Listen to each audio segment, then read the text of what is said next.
रास्ता।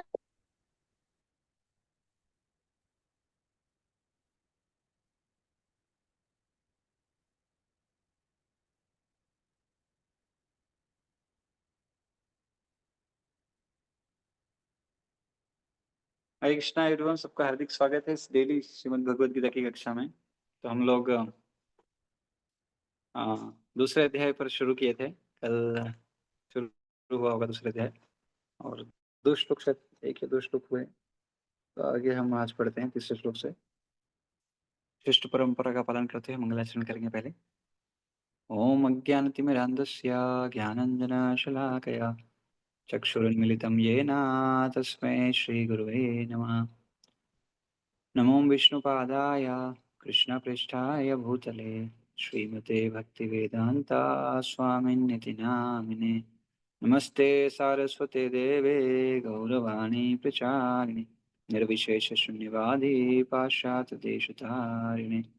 जय श्री कृष्ण चैतन्य प्रभु नित्यानंद श्री अद्वैत गदाधर श्रीवासादि गौरभक्तवृंद।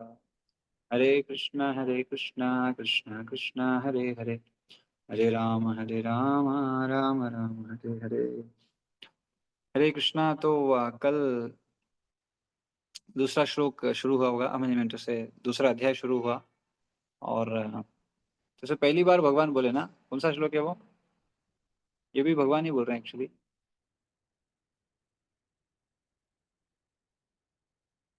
यस, तो ये वाला श्लोक है वो।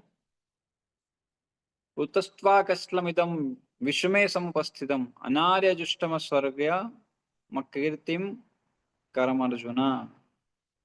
भगवान बोलते हैं कि ये सबसे पहले क्या बोले, कलमश कहाँ से है, मतलब जितने भी तर्क दिए सब रिजेक्ट, सारे रिजेक्ट।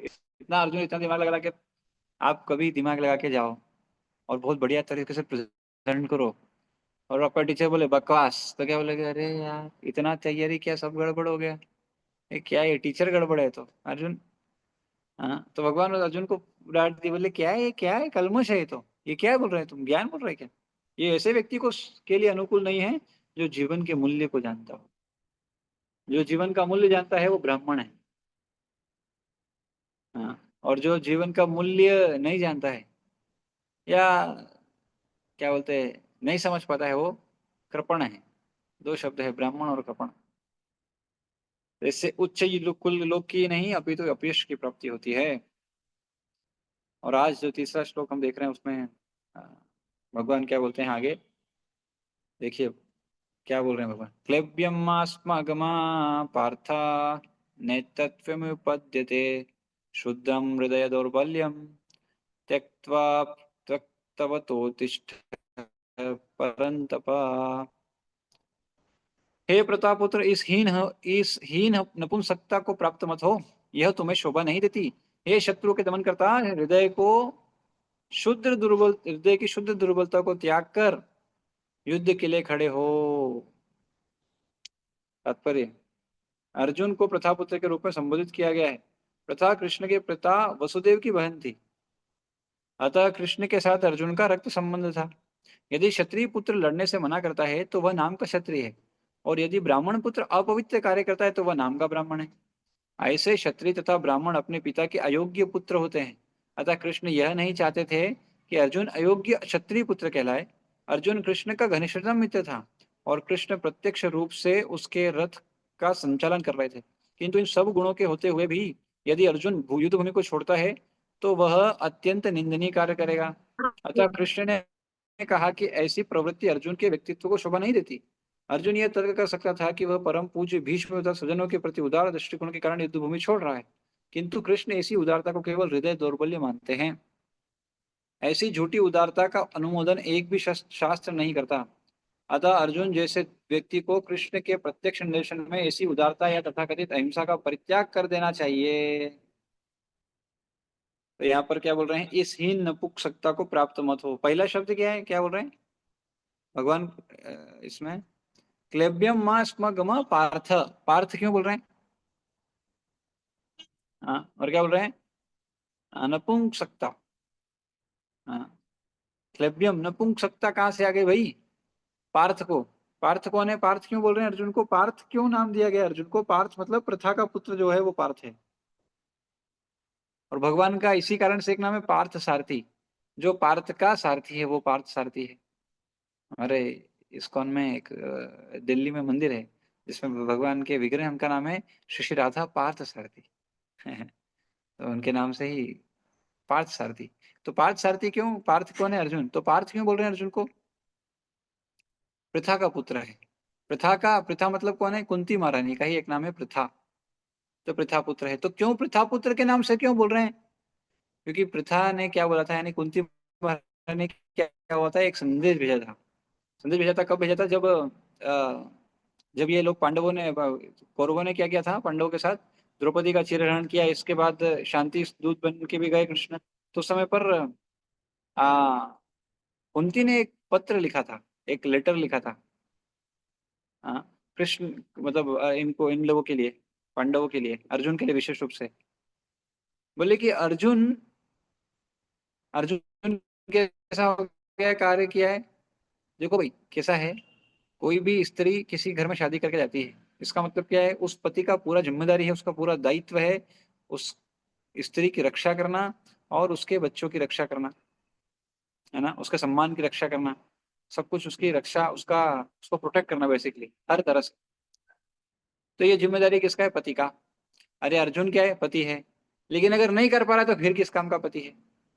तो इस तरह से कुंती महारानी उस समय उसको, अर्जुन को डांटती है। बोले यार ये अर्जुन के रहते हुए ऐसा हुआ, इसका मतलब अर्जुन क्या है? तो कम से कम अब युद्ध की बारी, आप पीछे ना हटे। तो अब नपुंसकता, इसलिए भगवान बोले कि नपुंसक बन गए प्रथा पार्थ, याद करो तुम्हारी माता ने तुमको संदेश दिया था, वही संदेश फिर से दोहरा रहा हूं मैं। तो नपुंसकता को प्राप्त मत हो। हाँ, इससे क्या होगा? इससे पहले बोल दिया अपयश की प्राप्ति होगी फिर। हाँ, तो ये कायरता, हाँ, ये शोभा नहीं देती। डर, कायरता। हाँ। तो अर्जुन क्या कर रहा है यहाँ पर? ऐसा लग रहा है कायर है। दो क्या करेंगे इसको? अर्जुन को बोलेंगे कायर है, कायर है, कायर है। और यहाँ पर क्या लिखा है? हृदय दौर्बल्यता। हृदय दौर्बल्यता कैसा? कोई व्यक्ति मान लीजिए अगर दुर्बल होता है, मान लीजिए शरीर में शक्ति है, तो क्या कर सकता है? युद्ध कर सकता है ना, आजा दो चार तो मारूंगा मैं भी, भले ही मार खाऊंगा लेकिन मारूंगा ना, युद्ध करता है इस तरह से। तो शक्ति होती है तो कर सकता है। लेकिन अगर मान लो बीमार है तो युद्ध नहीं कर पाएगा ना, बीमारी में तो वो उठ ही नहीं पाएगा, उठेगा तो फिर से गिर जाएगा। तो उसको कहते हैं दुर्बलता। तो दुर्बलता के कारण से व्यक्ति युद्ध नहीं कर पाता, यानी लड़ नहीं पाता या कोई कार्य नहीं कर पाता। पर यहाँ पर अर्जुन कोई बीमार नहीं है।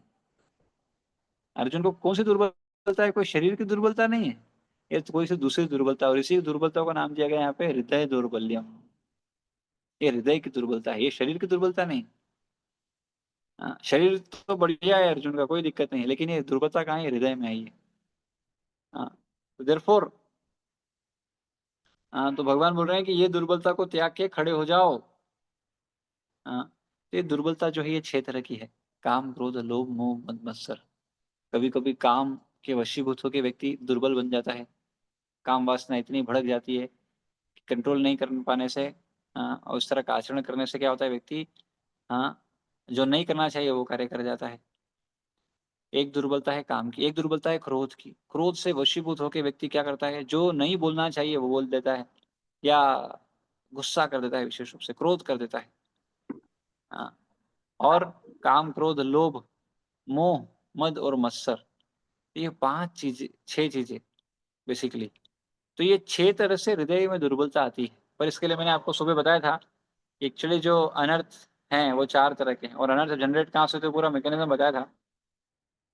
हाँ, तो therefore we have to understand.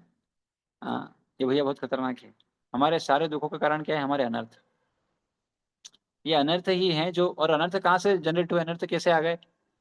हाँ, तो जब जीवात्मा भौतिक जगत में आता है, संग करता है, तो उसके ऊपर जो आवरण है वही, वो आसक्ति रूपी जो आवरण है वही क्या है? वो अनर्थ का ही है। तो ये अनर्थ 4 तरह के हम आपको सुबह बताए थे। हाँ, और ये एक एक तरह का जो अनर्थ है, 4 कैटेगरी के अनर्थ, और एक एक कैटेगरी में 4 4 और कैटेगरी है। हाँ, तो ये सब हमने 4 4, टोटल 16 अनर्थ, है ना। अपराध हो गया, हाँ, और तत्व भगवत तत्व विभ्रम हो गया। एक हृदय दौर्बल्य, हाँ असत तृष्णा था, असत तृष्णा। हाँ, और ये हृदय दौर्बल्य, तो ये चार हमने देखे थे। इसमें भी चार चार फिर हमने वैरायटी देखी थी कि कहाँ कहाँ से। लेकिन इन सब से जनरेट क्या होता है फिर? काम, क्रोध, लोभ, मोह, मद, मत्सर। और ये छह जो जनरेट हुए हैं, ये चार मुख्य अनर्थों के कारण से। इनके कारण से क्या होता है? छह तरंगे भी आती है। बुढ़ापा, बीमारी, बीमारी मृत्यु, सॉरी बीमारी मृत्यु, शोक, मोह, ये सब आता है। ये हमने देखा था, है ना? तो इसलिए भगवान अर्जुन को बोल रहे हैं कि ये छोड़ के और आप खड़े हो जाओ, युद्ध करो। तो शत्रु के दमन करता है, शत्रुओं को दमन करने वाला व्यक्ति अर्जुन क्या कर रहा है? हृदय की दुर्बलता से युद्ध के लिए युद्ध नहीं करना चाहता है। तो यहाँ पर लिखा है प्रभुपाद ने तात्पर्य में कि अगर कोई क्षत्रिय है और कोई क्षत्रिय अगर युद्ध से मना करे तो वो क्षत्रिय नहीं बचा। और इस तरह से कोई ब्राह्मण अगर अपवित्र कार्य करे तो फिर वो ब्राह्मण नहीं बचा, उसके गुण समाप्त हो गए। तो इसलिए, और यहाँ पर लास्ट लाइन क्या बोला? परंतप, ये अर्जुन का एक और नाम है परंतप। परंतप के भी दो मीनिंग बताते हैं। एक तो परंतप यानी पर मतलब दूसरों को तप देने वाला, तप मतलब तप मतलब जलाने वाला या बहुत भयंकर कष्ट देने वाला। जैसा वर्णन करते हैं, अर्जुन जब युद्ध करता था तो जैसे सूर्य होता है ना, सूर्य, सूर्य का सूर्य है, और कोई उसके सामने आ जाए तो टिक नहीं पाएगा। क्यों? क्योंकि इतना जलाएगा सूर्य, उसको इतना जला देगा कि वो टिक ही नहीं पाएगा, वहां पर भागना पड़ेगा उसको। तो अर्जुन जब युद्ध करता था तो बोलते थे इसी तरह की तपन सामने वाले को देता था अर्जुन। सूर्य के जैसे तपन, गर्मी के सूर्य की तपन है। ठंड वाला तो अच्छा लगता है, ठंड में जा जाके बैठते हैं अपन, वैसा नहीं। हाँ, गर्मी का जो सूर्य होता है उसके जैसी ऐसी तपन की कोई व्यक्ति उसके सामने खड़ा नहीं। तो अर्जुन के सामने कोई खड़ा नहीं हो पाता था, इतना जबरदस्त।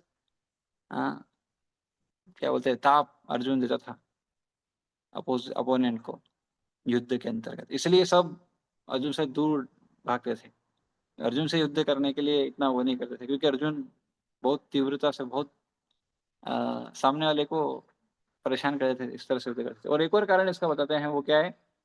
अ, कि उत्कृष्ट तप करने वाला, परम तप यानी जो बहुत असाधारण तप करे। तो अर्जुन ने क्या किया था? एक समय पर बहुत भयानक तपस्या किया। और वर्णन ऐसा आता है कि उसने कैसी तपस्या की? पहले महीने में अर्जुन ने सिर्फ क्या खाया? 3 दिन में वृक्ष के ऊपर जो सूखे फल थे वो खाए। पहले महीने के हर 3 दिन में क्या करते थे अर्जुन? सूखे वृक्ष, जो वृक्ष थे उसके सूखे फल खाते थे। सूखे फल, ऐसे नहीं पके फल। और दूसरे मास में 6-6 दिन में खाने लग गए, और तीसरे महीने में 15-15 दिन में, और चौथे महीने से तो उन्होंने खाना ही बंद कर दिया, सिर्फ हवा पीते थे। हाँ, और यही नहीं, इसके अलावा उन्होंने क्या किया, ऐसा वर्णन आता है कि अपनी दोनों भुजाएं उठा ली ऊपर की ओर, और ऊपर जो है पैरों के अंगूठे और उसकी भी नोक पे खड़े हो गया।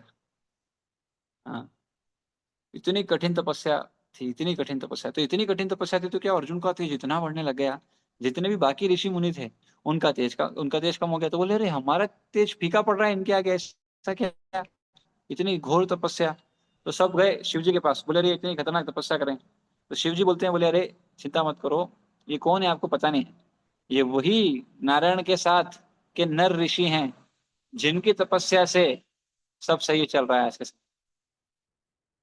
तो ऐसा वर्णन आता है कि जो साधु पुरुष होते हैं जब वो तपस्या करते हैं, उनकी तपस्या के परिणाम स्वरूप ये दुनिया में सब सही चल रहा है।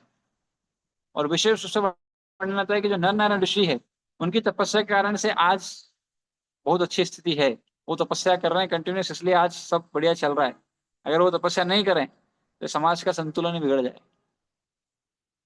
जितना पाप व्यक्ति कर रहा है आज के समय में, 4 तरह के नियम तोड़ना और अन्य अन्य तरह के जो पाप कर रहा है, ये सबसे एक्चुअली पृथ्वी की हालत खराब हो सकती है। लेकिन क्योंकि तप भी कर रहे हैं कुछ लोग, और विशेष रूप से नर नारायण ऋषि, इसलिए ये दिक्कत, इसलिए बहुत अभी भी चल रही है हमारी गाड़ी।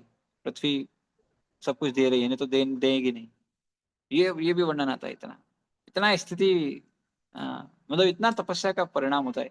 और अर्जुन ने जब इस तरह से तपस्या की तो क्या हुआ? तो उनको सबने अलग अलग वरदान दिए। तो शिवजी ने आके क्या किया? शिवजी ने आके उसको उनको अर्जुन को दिया क्या? पाशुपतास्त्र दिया। पाशुपतास्त्र जो है वो एक्चुअली शिव जी कब यूज करते हैं, इस सृष्टि का समापन करने के लिए, विनाश करने के लिए यूज करते हैं, और वो दे दिया था अर्जुन को।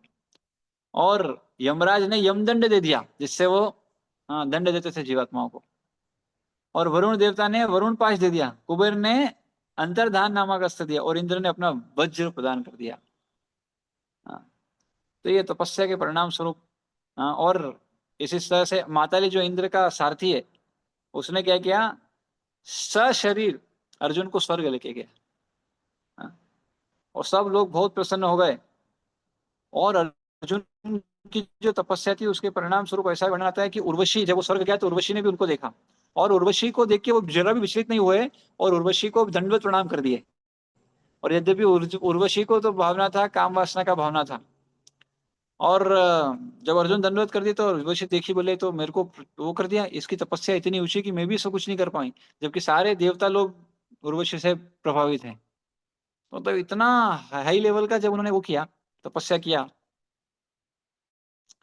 तो इससे परेशान होकर उन्होंने क्या किया, आई मीन टू से, उर्वशी ने क्या क्या श्राप दे दिया कि आपको 1 साल के लिए हम नपुंसक बन जाओगे। हाँ। तो फिर परेशान हो गया अर्जुन, अरे भाई मैं तो तपस्या किया, मैंने क्या गलती किया, मैं तो सही आचरण था।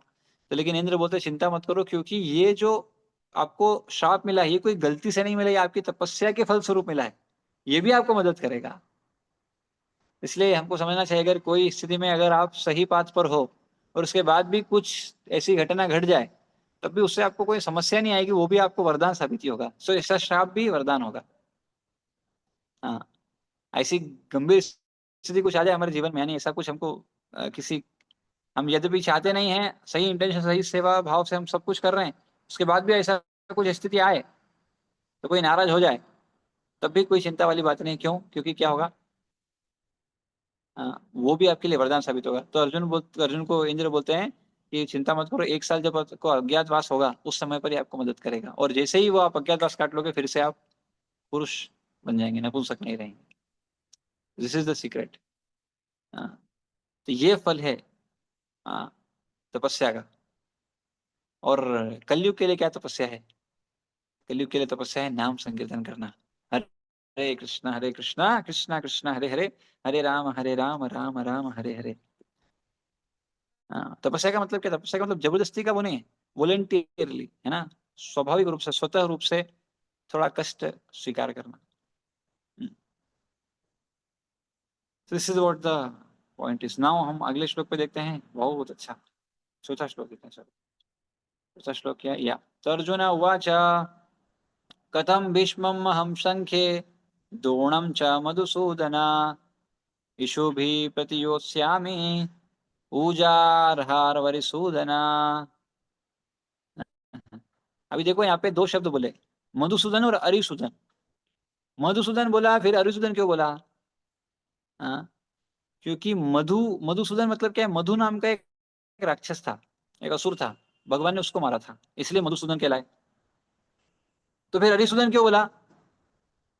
हाँ, अरिसूदन इसलिए बोला क्योंकि मधु नाम के एक राजा भी थे जो कृष्ण के ही वंश में थे, 20वें शायद थे। तो उनको नहीं मारा, तो इसलिए कंफ्यूजन ना आए, इसलिए यहाँ पर फिर से क्या लिखा, वरिसूदन, अरिसूदन, अरिसूदन बोला। अरिसूदन मतलब क्या? अरि मतलब शत्रु, शत्रु का नाश करने वाले। तो कथम भीष्म मह्यम संख्ये द्रोणम च मधुसूदन इषु भी प्रोत्स्यामि, सॉरी प्रतियोत्स्यामि पूजार्हा वरिसूदना। अर्जुन ने कहा, हे शत्रु हंता, शत्रु का हंता, नुकसान करने वाले, हे मधुसूदन, मधु नाम के असुर को मारने वाले, मैं युद्ध भूमि में किस तरह भीष्म तथा द्रोण जैसे पूजनीय व्यक्ति पर उलटकर बाण चलाऊंगा। मैं कैसे भीष्म और द्रोण जो पूजनीय उनको मारूं। सही बात है ना, गुरु लोग है ना, गुरु लोगों को कोई कैसे मार सकता है? हाँ।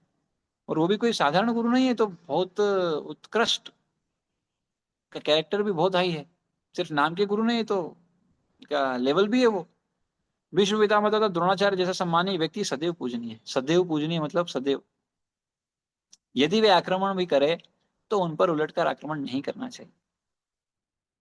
यह सामान्य शिष्टाचार है कि गुरुजनों से वाग युद्ध भी न किया जाए, तो फिर भला अर्जुन उन पर बाण कैसे छोड़ सकता था? क्या कृष्ण कभी अपने पितामह नाना उग्रसेन या अपने आचार्य सांदीपनि मुनि पर हाथ चला सकते थे? अर्जुन ने कृष्ण के समक्ष ये ही कुछ तर्क प्रस्तुत किए। हाँ, तो भगवान चाहते हैं अर्जुन युद्ध करे। अर्जुन बोल रहा है, अरे मेरे को बोल रहे हो युद्ध करने का, तो एक जरा बताना, तो तुमने कभी युद्ध किया क्या अपने गुरु से या अपने पिता, अपने इतने पूजनीय नाना वाना उग्रसेन वगैरह से कभी युद्ध किया क्या? और मेरे को बोल रहा है इधर आप। हाँ, तो कई बार क्या होता है, हम्म, इस तरह से एक जीव गोस्वामी, आज एक्चुअली जीव गोस्वामी पद का तिरोभाव है। हाँ, तो जीव गोस्वामी के जीवन में भी एक बहुत अच्छा घटना इस तरह का है। एक बार क्या हुआ था, रूप गोस्वामी पद ने एक रचना किया था, और उस रचना को वल्लभाचार्य आए थे तो उनको दिखाया, तो वल्लभाचार्य ने क्या बोला, बोले यार ये गलत है, इसमें कुछ तो उन्होंने एक क्रिटिकल एनालिसिस दिया। तो जब वो दिया तो जीव गोस्वामी उधर ही सुन रहे थे, बाजू में थे वो। जीव गोस्वामी जो है, रूप गोस्वामी उनके गुरु हैं, रूप गोस्वामी के शिष्य हैं जीव गोस्वामी एक तरह से, और उन्हीं को असिस्ट कर रहे थे वो जीव गोस्वामी। तो जीव गोस्वामी जब देखे, बोले ये क्या बोल रहे हैं वल्लभाचार्य जी, बोले रूप गोस्वामी की रचना में कुछ गलती हो ही नहीं सकता है। लेकिन उन्होंने उस समय पर प्रेजेंट किया, तो उनके सामने तो कुछ नहीं बोले। बाद में जब वल्लभाचार्य जा रहे थे तो उनको जाके बोले, आप बोले कि इसमें गलती है, लेकिन इसमें गलती नहीं है। बोले नहीं, मुझे तो ऐसा लगा। तो फिर जीव गोस्वामी उसको साबित करते कि नहीं, गलती नहीं। तो वल्लभाचार्य बोलते, अरे मेरा गलती हो गया, हाँ मैंने गलत तरीके से समझ लिया उसको। तो बोले थैंक यू आपने मुझे करेक्ट किया, उसके लिए थैंक यू सो मच। तो फिर बाद में वल्लभाचार्य फिर से जाते हैं रूप गोस्वामी के पास और बोलते कि एक्चुअली मेरा गलती, मैंने उसको गलत समझ लिया। बोले मैंने तो ऐसा कुछ नहीं बोला, ऐसा क्यों बोल रहे हैं आप? तो बोले आपके शिष्य ने मुझे बताया ये बात, आपके शिष्य जो हैं जीव गोस्वामी, उन्होंने मुझे बताया कि एक्चुअली ये आपने इसको गलत समझ लिया, ये ऐसा होता है क्या? तो रूप गोस्वामी पास सोचे कि अच्छा जीव गोस्वामी करेक्ट किया, मैं करेक्ट नहीं किया, वो कैसे करेक्ट किया? तो फिर रूप गोस्वामी पास जीव गोस्वामी को बुलाते बोले इधर आओ। बोले तुमने क्या किया है, आपने क्या किया है, जिसको मैं करेक्ट नहीं कर रहा हूँ, मैं कुछ नहीं बोल रहा हूँ, मैं सम्मान कर रहा हूँ, आप कैसे बोल सकते हो? तो इसलिए आप एक्चुअली वृंदावन में रहने के लिए सही कैंडिडेट नहीं हो। You are unqualified to live in Vrindavan Dham, therefore you have to go out from Vrindavan. जब इस तरह से बोला, यद्यपि एक्चुअली कोई इतना गलती नहीं था, ऐसा कुछ हुआ भी नहीं था, लेकिन जो ऐसा बताते हैं आचार्यगण, रूप गोस्वामी ने जीव गोस्वामी को पनिशमेंट देके सारे वैष्णवों को एक बहुत बड़ा लेसन दिया। Boss is always right, but of course वो बॉस उस लेवल पे होना चाहिए, जैसे रूप गोस्वामी उस लेवल पर थे, नो डाउट। तो जीव गोस्वामी भी यद्यपि कोई इस भाव से नहीं किए कुछ कला दिखाने के लिए अपना संस्कृत की स्कॉलर, जीव गोस्वामी बाय द वे, जितने भी संस्कृत के स्कॉलर हैं उन सबका आज तक कहना है, आज तक संस्कृत के सबसे बड़े स्कॉलर रहे जीव गोस्वामी।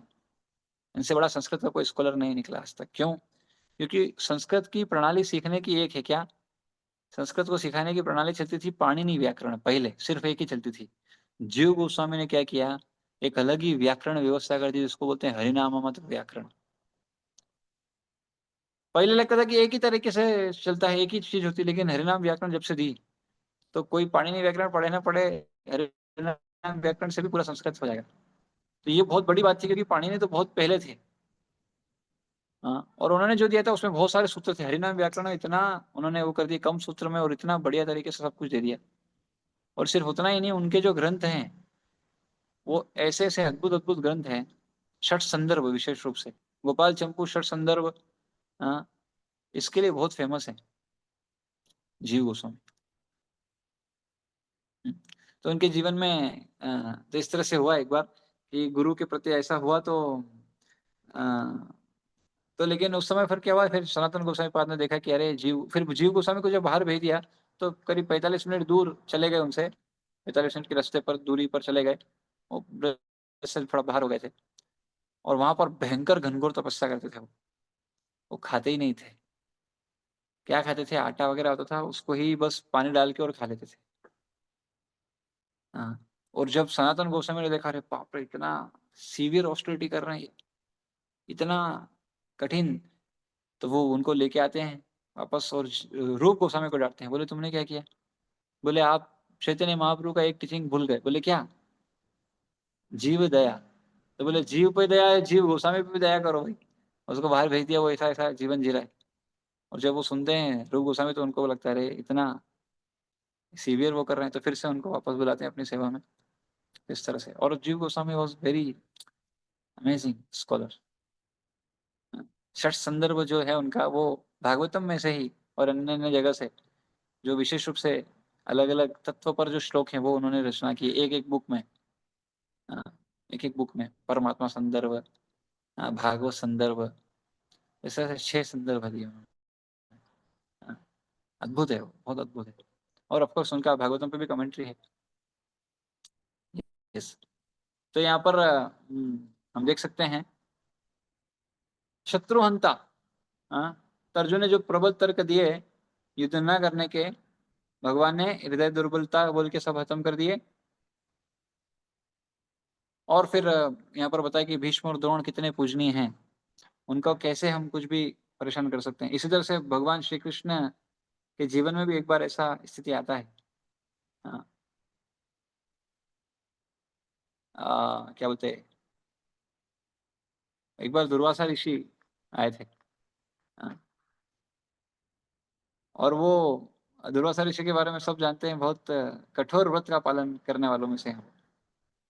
हाँ।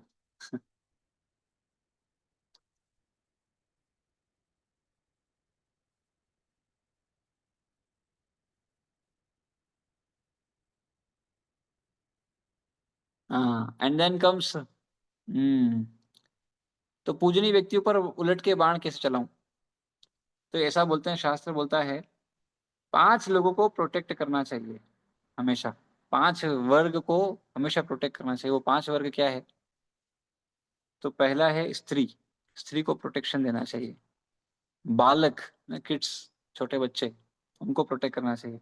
वृद्ध, जो ओल्ड पीपल हैं उनको। ब्राह्मण, जितने भी ब्राह्मण हैं, they both are actually in Brahmin थे। और गाय, ये 5 को रक्षा प्रदान करना बहुत जरूरी है। जब तक इन 5 को रक्षा प्रदान नहीं होगा तब तक ये समाज सही रूप से कार्य, सही रूप से चल नहीं सकता। तो इन 5 को क्या बोलते हैं, अगर अर्जुन जैसे क्षत्रिय युद्ध नहीं करेंगे तो इनको 5 को प्रोटेक्शन कौन देगा? हम्म, तो ये सब पूजनीय हैं, ब्राह्मण तुल्य है या वृद्ध हैं, तो इसलिए इनकर उनको तो प्रोटेक्ट करना चाहिए। उनके ऊपर बाण कैसे चलाऊं? अर्जुन इस तरह से प्रश्न जैसा पूछता है। और उस प्रश्न के पूछता है क्योंकि इसका एक और मीनिंग ये बता रहे हैं कि आपने तो ऐसा कभी किया नहीं है और मुझे आप बोल रहे हैं ये सब करने का। हाँ, सो देयरफॉर इस तरह से अर्जुन और तर्क प्रस्तुत कर रहा है अभी भी। लेकिन वो समझ पा रहा है कि यार मेरे बस की बात तो बची नहीं है। उसको समझ नहीं आ रहा है एक्चुअली, ये कंफ्यूजन चल रहा है उसके जीवन में। 4 तर्क दिए और अभी ये 5, एक और श्लोक बोलेगा अर्जुन, और उसके बाद में छठा श्लोक में बोल देगा कि इन डिसीजन, मैं निर्णय लेने में सक्षम नहीं हूँ, क्या करना चाहिए क्या नहीं मुझे कुछ पता नहीं, इन डिसीजन बोलते हैं इसको। हम्म। और उसके बाद फिर हाँ, अर्जुन क्या बोलता है, मैं सक्षम नहीं हूँ, मेरी बुद्धि में और कोई तर्क बचे नहीं है, इसलिए मैं अब आपका क्या करता हूँ, अब मैं आपको शरणागत होऊंगा और अब आपकी शरण में आता हूँ, आप जो बोलेंगे अब मैं वो करने को तैयार हूँ। तो जब तक कोई व्यक्ति अपनी बुद्धि से प्रयास करता है अलग अलग तरीके से और भगवान की शरण नहीं लेता है, एट द एंड ऑफ उसकी लाइफ में वो क्या करता है, अर्जुन जैसी स्थिति जो युद्ध न करने की कंफ्यूजन में चला जाता है, इनडिसीजन पे चला जाता है। वो ये नहीं जानता कि क्या सही था क्या गलत था, क्या कर दिया मैंने। ये सब क्यों होता है? ये सब होता है आत्मा को सही रूप से, यानी हम क्या हैं, अपने आप को सही रूप से न जानने से। एंड देयरफॉर ये जो नॉलेज है ना, ये बहुत इंपॉर्टेंट है। और जब इस तरह से शरणागत होता है अर्जुन, तब भगवान उठाते हैं जिम्मेदारी गुरु की, और तब जाके अर्जुन को गाइड करते हैं। लेकिन भगवान ऐसे गुरु हैं, ये नहीं बोलते कि यही करना है। भगवान सब बताने के बाद क्या बोलते हैं, यथेच्छित तथा गुरु, जो आपकी इच्छा वो करो। तो नॉलेज दिया, and then whatever you are willing to do just do. तो our job is to educate the people, and not try to control them. Education देना काम है, उनको एजुकेट करना है स्पिरिचुअल नॉलेज में। ये ऐसा है, ये ऐसा है, ये ऐसा है, डिसाइड आप करिए। तो यहाँ पर अर्जुन को भगवान क्या बोल रहे हैं? युद्ध करने का। हाँ, कोई और स्थिति में हो सकता है उसको युद्ध ना करने का। तो ये निर्णय किसको लेना है? ये निर्णय व्यक्ति को खुद को लेना चाहिए। कई बार वो प्रभु जी क्या करें, भाई क्या करें मतलब करना आपको है, डिसीजन आपको लेना है। सजेशन आप ले सकते हो, प्रभु जी ऐसे ऐसी स्थिति है, क्या कर सकते हैं, क्या बेस्ट रह सकता है। डिसीजन हमेशा हमारे हाथ में लेना चाहिए। तो देयरफॉर अर्जुन यहाँ पर धीरे से भगवान कृष्ण लेगा। तो अर्जुन एक बात तो समझ गया, इतना सारा तर्क दिया, भगवान ने रिजेक्ट कर दिया। और अभी फिर से अर्जुन को लग रहा है कि यार, इस तरह से बोलने के बाद उसको लग रहा है कि यार मेरे को कुछ समझ नहीं आ रहा है। तो जितना भी हम वर्ल्ड जगरी या इन सब में जाएं, माइंड से, विचार से और अलग अलग तरह से कितना भी प्रयास करें कोई, लेकिन जब तक वो हाँ, शरणागत नहीं होता है तब तक उसके जीवन में क्लैरिटी नहीं है। And therefore the need of Guru is always there. नहीं तो यही कंफ्यूजन की स्थिति आती है। सो देयरफॉर तो विल एंड हियर। इसके आगे हम कल चर्चा करेंगे 5 नंबर श्लोक से। ये अलग मीटर में है ना। पहले के जो श्लोक थे वो अनुपशुप उसमें थे, ये अलग मीटर है। अनुपशुप छंद में थे, ये अलग मीटर में आता है। अलग अलग छंद है, अलग अलग मीटर्स हैं एक्चुअली डिसाइड करने के। अभी तक जितने भी श्लोक हमने देखे थे ये सब अलग मीटर था, और ये अलग मीटर है। इसको कल चर्चा करेंगे 5वें श्लोक से। सो अभी तो हम एंड करते हैं। जय श्रीमद् भगवद गीता यथारूप की जय, श्रील प्रभुपाद की जय, निताय गौर प्रेमानंदे, हरि हरि बोल। हरे कृष्णा एवरीवन। तो thank you each and every one of you.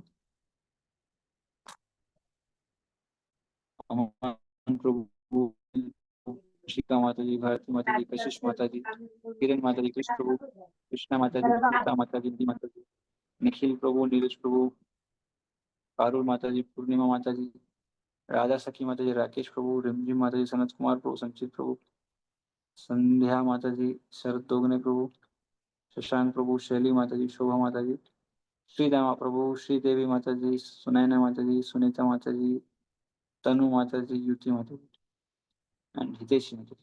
Thank you each and every one of you. Will end here. किन्हीं को कुछ बोलना है तो बोल सकते हैं, अदरवाइज यहाँ पर end कर देते हैं।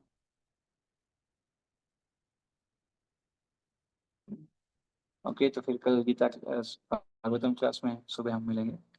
प्रभुपाद की जय, निताय गौर प्रेमानंदे, हरि हरि बोल। हरे कृष्ण।